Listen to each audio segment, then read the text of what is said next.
turakoresha iminota 3 mu kubaza ikibazo. Uza kwishura araza kubaza mu minota 7, hanyuma araza kugira reaction y'iminota 5. Nukuvuga ngo ndibaza yuko ku ruhande rw'abakristo sawa. Reka mpamagare umwigisha ku ruhande rw'abakristo akoresha iminota 3 mu kubaza.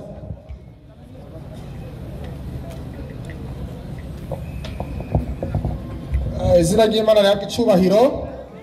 Reka je nibarize ikibazo kandi nsabe bankurikirane. Nsomera igitabo cyavugishwa n'Imana Yesaya 35 kandi rero igihe umwigisha wa mbere w'Abisiramu yahaguruka ngaha yavuze ngo mubavugishwa n'Imana ngo bane bakomakomeye ngo bane twemera. Abantu bari ngaha bavyumvise. Mubavugishwa n'Imana ngo bambere bane twemera bakomakomeye ngo Yesaya arimwo ngo Danieli, Yeremiya ngo nande na Ezekieli. No bavugishwa n'Imana bane. Umwisiramu yavuze ati abo turabemera cyane. Ikibazo canje Yesaya 35 umurongo wa 4 gushika kuri 6 havuga gute? Ndasoma mu izina rya Yesu. Ego aravuga ati barikiwa kaka mubwire abahagaritse imitima. Ubwa mbere ni mubwire abantu bahagaritse imitima yabo mutirema. Ati iyo mitima yanyu muhagaritse ni mureme abantu b'Imana. Ntaco mutinya. Ati ntaco mutinya. Raba ni muraba rero Imana yanyu. Ibi ni Yesaya kirabivuga kera. Ati Imana yanyu yanyu wabuvugishwa n'Imana bemera ntimuce mumuhakana ko aragenda babatse bandanya. Imana yanyu izozanana no guhora. Ubwa mbere Imana izozanana no guhora bandanya. Niko kwitura kw'Imana. Uko niko kwitura kw'Imana. Izoza ibakize bandanya. 5 aravuga ati niho impumyi umunsi Imana izoza ku isi kubakiza niho impumyi zizogira gute? Zizohumuka ibipfamatwi bigira gute? Bizibugwa. Umunsi Imana izogira gute? Izoza hano ku isi. Ikibazo ni iki? Iyo Mana yaje ninde? Yaje ryari? Imana izoza impumyi zigahumuka ibipfamatwi bikagira gute? Bikumva. Ni yahe yaje kugira ngo ikore ibyo bintu? Yaje ryari? Hame impumyi zigahumuka. Iyo Mana yaje igahumura impumyi igahumura ibipfamatwi. Ni yihe ryari? Zatubwire iyo Mana. Mutakibir Allahu Akbar. Kare yavuze ngo baduhebeye iminota twabuze ibyo tuvuga.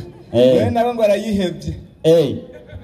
Nawe byamuheranye. Okay. Siko kare yari yavuze ngo twagwaniye iminota ngo byaduheranye. Nabwize gute? Biramuheranye. Ni kimwe ku kindi. Uwishura ikibazo ni El Haji Idrissa. Idrissa ingo umwishure ku kibazo yabajije mwacumvise. Naam. Assalamu alaikum wa rahmatullahi wa barakatuh. Wa alaikum assalam wa rahmatullahi wa barakatuh. Abajije neza. Yego. Kabagiye muri Yesaya. Yego. Yesaya muramwemera. Mwavuze ko akomeye kandi ibyo yavuze ari ukuri. Siko avuze ga yemwe. Ni kavuze. Subira mu nyandiko nanjye nakwiye ko Yesaya ibyo yavuze ari ukuri. Nawe uco bisigurira neza. Hagira hati. Ngwiki. Mubwire abahagaritse imitima. Ngo mubwire abahagaritse imitima. Mutirema. Atirema. Ntaco mutinya. Laba Imana yanyu. Izozanana no guhora. Ikibazo. Iyo Mana izoza guhora ikaza kwihora ninde yari yayimenya amaso? Yari yayizivya amatwi. Yari yayizivya amatwi ninde? Baracanganye wabonye inyandiko y'Imana byo sivyo wabibonye bandanye harabandanya. Ego niko kwitura kw'Imana. Izoza ibakize. Izozigiye gute? Ibakize. Ego niho impumyi zizohumuka. N'ibipfamatwi bizoziburwa. Ico gihe icumbagira ucumbagira zosimba. Ngo utsimba ngo gucumbagira zosimba. Azosimba nk'impongo. Ego ururimi rw'ikiragi ruririmbe. Ngo ururimi rw'ikiragi ruririmbe. Tibandanye acavuga ati none iyo Mana yaje ngaha yari ndende. Si sawa? Niko kabazi. Ni yarinde iyo Mana yaje ryari ndakwishyuza bibiliya jewe ibyandiko biriho Timoteyo wa mbere 6:16 Timoteyo wa mbere 6:16 ndabe ku bwenge bwawe buri ku gihe ariko igira ngo iki igira iti niyo yonyene ifise ukudapfa iyo gira bibaze ngo yaraje mutubwira ngo yagize gute yarapfuye kumbe ntiraza komeza niyo yonyene ifise ukudapfa ibiranga imana icambere imana ntipfa iba mu muco utegerwa icya kabiri iba mu muco utegerwa ata muntu yigeze ayibona iyo mana rero ngo yaje ku isi nta wigeze ayibona nta muntu ngo yigeze ayibona nawe uca utubwira iyo yindi yaje babonye yitwa nde ko imana atawoshobora kuyibona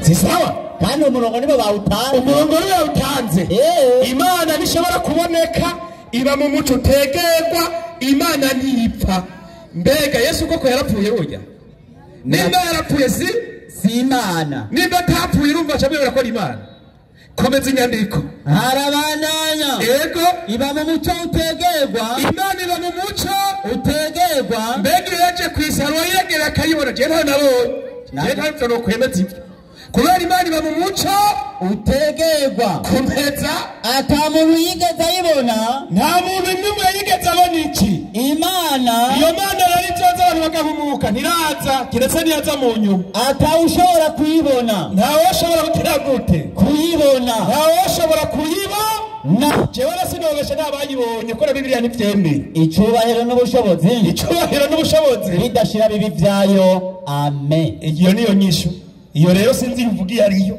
si sawa iyo yaje mw'isi sasa ikibazo ashobora kwibaza ngo ni Yesu yaje kora ibitangaro abantu bakagira gute ibibuga bikabuguruka abantu bakagira gute bakabona mbega babonye Yesu mutubwira ko ari we mana kubera yakoze ibyo canke ninde ibyakozwe n'intumwa 2:2 fanya haraka tunaanza 22 nyanam yemwe bagabo b'Abisirayeli yemwe bagabo mu Kamenge nimwumva y'amajambo y'amajambo Gervais ati ngo bajije ikibazo Yesu Gervais kuri guturamata umviriza Yesu umunyanazareti imana ntigeze iba muri Nazareti uko ntabayibonyeyo yari umuntu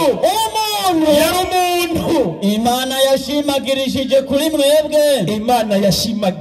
kuri mwebwe ibitangaza n'utwumiza n'ibimenyetso ivy'imana yamukoresheje Allahu akbar uko rero kuza kw'Imana Yesaya yavuze si ukubona Imana live ukubona Imana mu bikorwa biciye ku ntumwa zayo iyo niyo nyinshi ugenda wiga bibiliya Allahu akbar cyane bana babwira biga bibiliya mutayizi muze tubigishe ikibazo ni parara n'induru iparara gusa n'induru Imana yaraje Imana iza mw'isi si sawa mwarimu kweli sasa Imana niyo ashobora kuza mw'isi ngo yibonekeze barize barondera Yesu akivuka Imana nayo baze kuza bashira mu mure baca bayikerera baja Imana ishobora kuza ngo bayirabe n'amaso n'inzara abantu bafite iyo babonye si Imana Yesu numu aca aravuga rero ngo nta mpwemu yaratugira siko yavuze reka ndagwakane ko warafise mpwemu yera nawe umuvyo yavuze wani dutahura ibya mpwemu wowe ukoze ibya mpwemu ibahe isa gute imeze ite wewe wabisigura wewe idandarizwa tuje kuyisuma wowe mpwemu urayizi wewe si umuyaga siko bibiri isigura kweli wowe umuyaga urabuzi wewe urabubona sasa kanibariza ibyakoze ari 54 fanya haraka 54 ibikorwa by'abatumwa hagira hati hagira ngo iki bamubonye baribwa mu mitima ndazi no muri ko muramekenyera imisaya bamuhekenyera imisaya akakumenyekera imisaya muri abayisilamu mwabera bakafiri ariko Stefano yuzuye mpwemu yera ubwo ntabwo mutudira uburizo warayuzuye nyene yavuze ahanga amaso mu ijuru acahanga amaso mu ijuru abona ubwiza bw'Imana na iyo ni iki iyi nama azikisiku ni sahwanya na Yesu ahagaze iburyo bw'Imana kumbe Yesu si iki si Imana uyu mwari yuzuye mpwemu nde yera vuguruza futa naho umanuka hepfo azoba yivugurura bibiliya ni ikinyo ego nuko byose bikugarukako acavuga ati aba Yesu baramuse nze mbega abo bamusenze ngo bari bicucu kandi ngo barabyemera mbe Yesu aba bagusenga bahaye ngahe 15 ndwi Matayo nyarutsa mwandyamwe Yesaya avuze ati byavugishwa n'Imana kuri mwebwe ataba abana b'abandi abo ishiminwa yabo wumva kumwogira ngo muramwemera ariko imitima yabo ikure yanje bamusengera ngahe basengera ubusa bamusengera ngahe zero mumusengera ubusa kuko inyigisho bigisha ari byagezwe n'abantu niyo kuja kubabwizwa y'Imana dusenga Imana yose ikunde kuruta byo dusenga Yesu warose zero mu muriro. Salamu alaykum. Wa alaykum assalam wa rahmatullahi wa barakatuh. Wa islamu takbir. Amaze kuyibona kerekana mba hasigaye gutarataza reka mwenye kiti inguhagurutse ujya atarataza ivyiwe ko batamwishuye ngira ngo ariko inyishu yakubise kabisa ku ruhome. Turaruwaje gutarataza wari we ngaha mwigisha ngwino uvuga yuko wishuwe cyangwa utishuwe iminota izina ry'Imana rihabwa icyubahiro.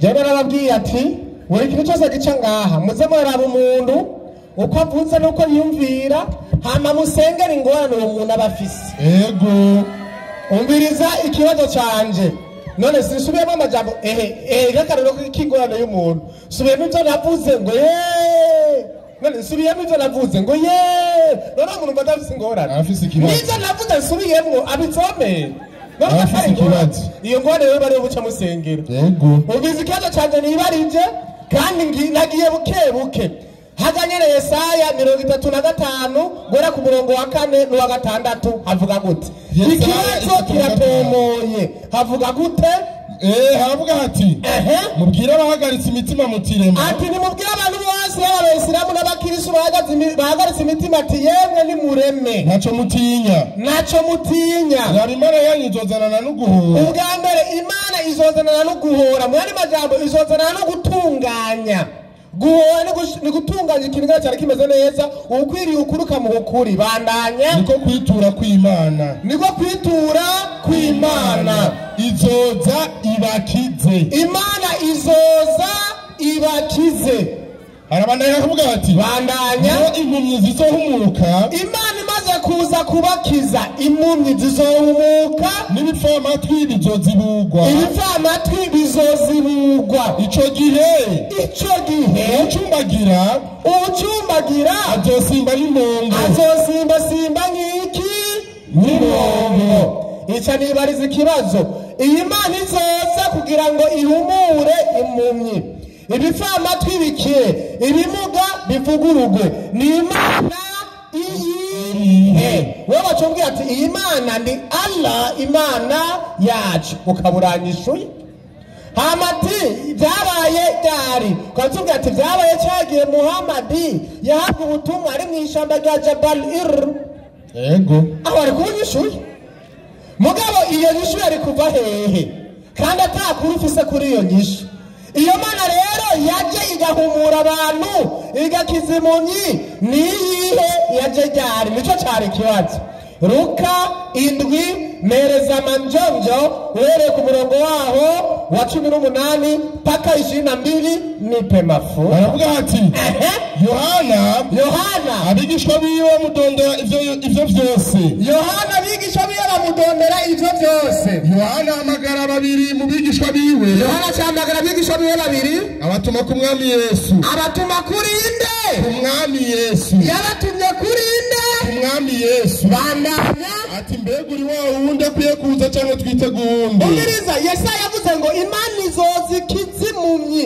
Yohana nababaza Yesu ati mbega uri wa wundi azoza mwene baza bati ni ya Mana izoza bandanya abo bagabo bamushikiriye baramubwira bati Yohana umubatizi yakudutumyeko mbega uri wa wundi akwiye kuza cyangwa twitegundi ati mbega uri wa wundi ukwiye kuza cyangwa twitegundi muri ako kanya akiza benshi indwara n'ibyago by'impundu Yesu acamanza arinumira acamanza akiza kwanza abantu ababoshwa arababohora abashonjera abahaza impumyi arazihumura abacumbagira arabahereza kugenda ibitumba arabihereza kumva bandanya n'impumyi nyinshi aragira gute arazihumura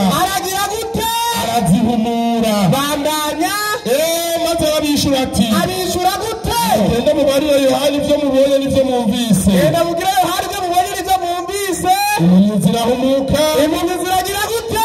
Zirahumuka. Abacumbagira bagenda neza. Abacumbagira bagenda neza. Abanyamirembe barakizwa. Abanyamirembe barakizwa. Ibipfamatwi birumva. Ibipfamatwi birumva. Abapfuye. Barazuka. Haleluya. Amen. Imana yariko iravugwa. Imana yazigakiza abantu igavura ibipfamatwi ibimuga bikagenda. Yesaya yavuze yari Kristo Yesu umunyabushobozi Imana yagucura. Amen. Waislamu hapo vipi? Uracagira uko? Ntibigenda neza n'ubu. Ntacyo ndabashira mu masengesho kugira ngo mu mutwe bigende neza. Haguruka nyaruka. Iminota 3. Hagurutse umwigisha wawe abaza ikibazo.